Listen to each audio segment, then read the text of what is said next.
اس اصول کے تحت جو قدم میں نے اٹھائے ان میں سب سے پہلا کہ نکاح مسجد میں ہو، اور اس کے لیے جو دلائل دیے وہ لوگوں کے لیے اتنے کنونسنگ تھے کہ یہ کام تو اب بڑے پیمانے پر شروع ہو چکا ہے، لاہور میں، پنجاب میں، جہاں میرا زیادہ وقت گزرتا ہے۔ دلائل کیا تھے؟ خدا کے بندو، حدیث موجود ہے، اعلنوا ھذا النکاح واجعلوہ فی المساجد، ترمذی شریف کی روایت۔ نکاح کا اعلان عام کیا کرو اور مسجدوں میں منعقد کیا کرو۔ کیا ہو گیا علماء کو؟ کہاں چھپا رہے اس حدیث کو؟ یہ میں مانتا ہوں، علماء کا قول ہے، میں اس کو رد نہیں کر سکتا کہ یہاں فعل امر جو ہے یہ وجوب کے لیے نہیں ہے، فرض کرنے کے لیے نہیں ہے، استحباب کے لیے ہے۔ تو بھائی مستحب چیز جو حضور نے قرار دی ہے اس کو کیوں چھوڑ رہے ہو؟ دنیا کے ہر معاملے میں ہے جستجو کے خوب سے ہے خوب تر کہاں، اور اس معاملے میں آپ مستحب مان رہے ہیں، حضور کا قول موجود ہے، پھر قبول نہیں کر رہے۔ اس کا میں واقعہ آپ کو سنا دوں۔ میں نے یہ تحریک شروع کی تھی، چیریٹی بگنز ایٹ ہوم، جب میرے سب سے چھوٹے بھائی کی شادی کا موقع آیا 1973 میں۔ سرگودے ہمیں جانا تھا، 4 آدمی ہم گئے تھے، جن میں سے ایک ہماری والدہ تھی، اور وہاں مسجد میں نکاح، اور ہم نے وہاں کوئی دعوت تام کہہ دیا تھا کہ ہرگز نہیں ہوگی۔ ہم لاہور سے آ رہے ہیں، آپ کے گھر میں بیٹھ کے مہمان ہوئے، کھانا کھا لیں، کوئی وہاں دعوت عمومی نہیں ہوگی، نکاح مسجد میں ہوگا۔ اس کا اعلان ہوا تو بڑی تعداد میں لوگ آ گئے ایک مسجد میں، وہاں تقریر میں نے کی، لیکن پھر وہاں بھی ایک، جیسے ہمارے ہاں یہاں کراچی میں مولانا مفتی محمد شفیع رحمۃ اللہ علیہ تھے، وہاں بھی ایک مفتی محمد شفیع صاحب تھے، ان کا انتقال ہو گیا تھا، ان کے 2 بیٹے مفتیان شہر کہلاتے تھے، وہ بھی موجود تھے، میں نے نکاح ان سے پڑھوایا۔ لیکن ان میں سے جو بڑے بھائی تھے انہوں نے کہا ڈاکٹر صاحب اس کام کی ہمت صرف آپ میں تھی، ہم نہیں کر سکتے یہ ہمت۔ وجہ کیا ہے؟ مولوی کا سٹیٹس کیا ہے ہمارے یہاں؟ دیہات میں تو کمی کاری، جیسے ہاری ویسا مولوی، فصل پہ کوئی دانے دے دیں گے، اللہ اللہ خیر صلی اللہ، باقی روز کی روٹی کہیں مانگے جائے گھر گھر اور کھائے۔ شہروں کے اندر بھی مسجدوں میں علماء ہوتے ہیں باوقار باعزت، لیکن مساجد کی مجلس منتظمہ بھی تو ہوتی ہے نا۔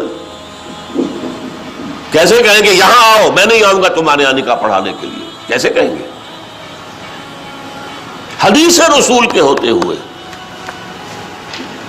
بہرحال اس پر لوگوں کو شرم بھی آئی، احساس کیا انہوں نے کہ واقعتاً بات صحیح ہے۔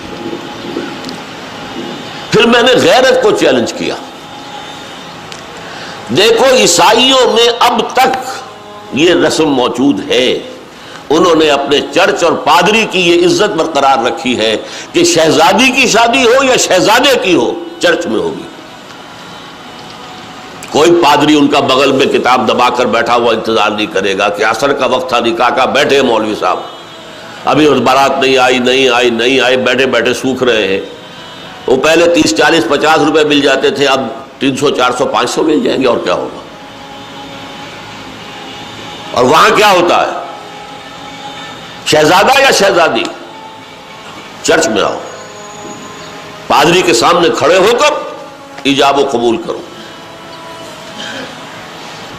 بہرحال چرچ کی یہ حیثیت آج تک ہے، ہمارے یہاں نہیں، ختم ہو چکی۔ مولوی کا نہ مقام اور نہ اس کی حیثیت۔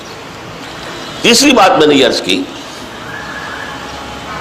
کہ دیکھیے نکاح سے ایک نئے خاندان کا وجود آپ کے معاشرے میں ہوگا، اللہ اولاد دے گا، ایک خاندان وجود میں آئے گا۔ اس خاندان کے لیے دعا کی جاتی ہے، اے اللہ اس نکاح میں دین و دنیا کی سعادتیں اور برکات عطا فرما۔ وہ دعا کا ماحول ہوتا ہے، آپ نے اعلیٰ ترین سنہری قسم کے شامیانے تان دیے، اور فرش میں آپ نے قالین بچھا دیے، صوفے لگا دیے، لیکن وہاں کیا ہوتا ہے؟ سگریٹیں پی جا رہی ہے، دھواں ہے، کہہ لگ رہے ہیں، غیبتیں ہو رہی ہیں، پھر یہ کہ کوئی بھانڈ آ گئے تو فحش گوئی ہو رہی ہے، اور ایک کونے میں بیٹھا ہوا بیچارہ مولوی کچھ من من من من من من کر کے پڑھتا ہے جیسے کہ صرف دولہا کو سنا رہا ہے کچھ، اور پھر کہتے دعا مانگ لے. تو دعا کیا خاک مانگ لے؟ دعا کا ماحول ہوتا ہے، کوئی اللہ کی طرف توجہ ہو، کوئی رجوع ہو تو دعا مانگی جاتی ہے. لہذا اس دعا کا ماحول بھی جو مسجد میں ہے وہ اور کہیں نہیں. چوتھی چیز یہ بھی غیرت کو جگانے والی ہے. اگر حضور کی بیٹیوں کے نکاح مسجد میں ہوئے تو کون مسلمان ہے جو کہہ سکے میری بیٹی زیادہ باعزت ہے فاطمہ سے رضی اللہ تعالی عنہ؟ میری بیٹی کا نکاح مسجد میں کیسے ہو؟ آخری چیز، اور یہ اصل میں اس ازدواجی رسم کے ضمن میں جو اہم فلسفہ ہے وہ میں بعد میں بیان کروں گا. کس قدر بچت ہو گئی. لڑکی والے کے ہاں آپ جائیں گے، وہ شامیانے لگائے گا، وہ قالین منگائے گا، وہ کرسیاں منگائے گا، وہ صوفے لگائے گا، رات ہے تو قمقمے لگائے گا، بجلی. کتنا خرچہ ہوا. مسجد میں بھی بھائی قالین بھی بچھے ہوئے ہیں، مسجد کے اندر کشادگی ہے، مسجد میں اوپر پنکھے بھی لگے ہوئے ہیں. مسجد میں کرو نکاح اور تمہارا کتنا پیسہ اس میں بچ گیا اس کا تصور کرو. بہرحال یہ تمام دلائل ایسے تھے کہ جس کی بنا پر پہلی بات تو لوگوں نے بڑی آسانی سے مان لی. دوسری بات یہ تھی لڑکی والوں کی طرف سے نکاح کے موقع پر کوئی دعوت نہیں، قطعاً ثابت ہی نہیں. شادی کی دعوت صرف ایک ہے اور وہ ولیمہ ہے، صرف ایک. اور دیکھیے ولیمہ کیوں ہے. لڑکا جو ولیمہ دیتا ہے اس لیے کہ اس کا گھر آباد ہوا ہے، اس کے ہاں اصل خوشی ہے. لڑکی والوں کے ہاں خوشی نہیں ہوتی. زیادہ سے زیادہ آپ کہہ سکتے ہیں سائی آف ریلیف کہ ایک ذمہ داری کا بوجھ تھا آج وہ اتر گئی، اللہ کا شکر ہے. بس خوشی ہو سکتی ہے، گھر سے بچی نکل رہی ہے. کوئی جانور بھی 6-7 سال آپ کے ہاں رہ جائے تو آپ کو اس سے کتنا انس ہو جاتا ہے. قربانی کا جانور آپ چند دن پہلے لے آئیں اور بچے جو ہے مانوس ہو جائیں تو بچے پچھاڑے کھاتے ہیں کہ کیسے ذبح کر رہے ہو. اور وہ لخت جگر نور چشم آج گھر سے نکل گئی. ماؤں کو غشی کے دورے پڑ رہے ہیں، بہن بھائی رو رہے ہیں، دلہن رو رہی ہے، باپوں کی آنکھیں بھی نم ہو جاتی ہیں. خوشی کا موقع نہیں ہے ان کے یہاں. اور پھر دیکھیے تماشا، نکاح کے موقع پر چھوارے کون لائے گا؟ لڑکے والے. اور مرغ پلاؤ کس سے کھائیں گے؟ لڑکی والوں سے. تو ذرا عقل کے ناخن لو، جو تمہیں مرغ پلاؤ اور متنجن کھلا سکتا ہے وہ چھوارے نہیں بانٹ سکتا تھا. یہ کیا ہے؟ یہ وہی ہے ہندوانہ پس منظر اور ہمارا اسلامی پس منظر، دونوں یہاں گڑبڑ ہو گئے. لہذا نکاح کے موقع پر چھوارے لاتا ہے لڑکے والا اور پھر دعوت کھاتے ہیں لڑکی والوں سے. نا انتہائی نامعقول بات. میں نے عرض کیا نا کہ خوشی ہے، دعوت ایک ہے ولیمہ. اس کے لیے حضور نے اتنی تاکید فرمائی. اولمو، یہ احادیث ہے، اولمو ولو بشاۃ، ولیمہ ضرور کرو چاہے ایک ہی بکری ہو تمہارے پاس. اور یہ عرب میں مفلس ہونے کی سب سے بڑی علامت تھی. وہاں تو بھیڑیں اور بکریاں پالتے تھے، ریوڑ ہوتے تھے. ایک ہی بکری ہے تو وہی ذبح کرو، گوشت پکاؤ، کھلاؤ. یہاں تک دعوت اذا دعی احدکم للولیمۃ فلیاتھا، جب تم میں سے کسی کو ولیمے کی دعوت دی جائے ضرور جائے. اس سے آگے دیکھیے، اور اس میں توازن جو ہے ہماری دین میں اور حضور کے فرمودات میں، اس کا ایک نقشہ سامنے آتا ہے. بئس الطعام طعام الولیمہ، ولیمے کا کھانا برا کھانا ہے. کیوں؟ اس میں غریبوں کو نہیں بلایا جاتا.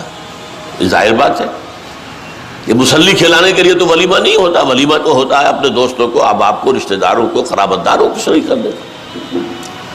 لیکن اس کے باوجود، اسی حدیث کا ٹکڑا، اس کے باوجود میں تم سے کہتا ہوں کہ جسے بلایا جائے اگر وہ نہیں جائے گا تو وہ اللہ اور اس کے رسول کے حکم کی خلاف ورزی کرے گا.